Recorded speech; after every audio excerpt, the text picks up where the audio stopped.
Give us the name of your most authoritative collection of hadiths. I know that unlike the Sunni, where they say Bukhari is flawless, I know that you don't have a view of your own collections that you think they're all flawless. But the most authoritative collection of narrations for the Shia, what is it called? That would be Al-Kafi, Al-Sharif. What year was it compiled? It was compiled during the time of our 12th Imam. Yeah, give us the date. I know the Hijri date is 300 something, Yeah, 300, that means 300 years after the Hijrah, right? Yeah, right. So let's place the Hijrah around 622 AD. So that means you just said, and everyone heard you. So your most authoritative collection of narrations comes from the 10th century, 900s.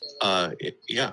And you don't have a problem with that? So now forget the fact I'm a Christian. Just say I'm someone who's neutral and seeking to decide which religion should I base my trust in. And here you're telling me your understanding of this document called the Quran comes from a collection that's written 300 years after the supposed migration of Muhammad to Medina. But even that migration, the date is dependent on these sources that are centuries removed. So what sources do you have from the lifetime of your prophet that you can document is from his lifetime that I can look to and trust for its historicity? Because a document that comes 100 years later ain't going to help me. I understand. I'll answer that.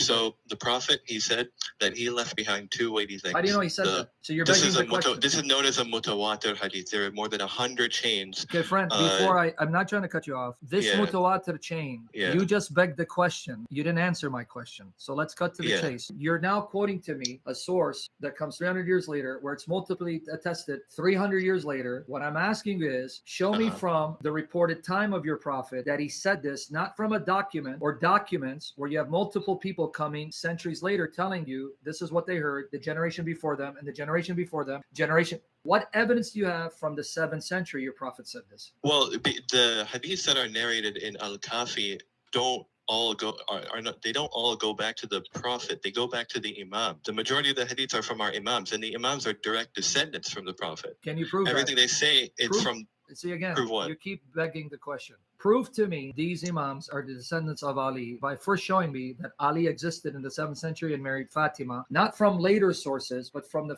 first century Hijri. I'm still waiting for because you keep begging the question. Al-Kafi is a compilation of hadith. And when did it come again? When did it come? 300 years later.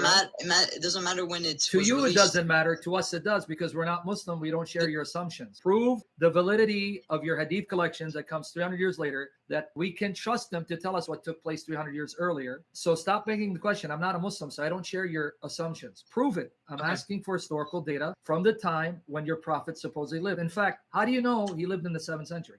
Okay, so like the brother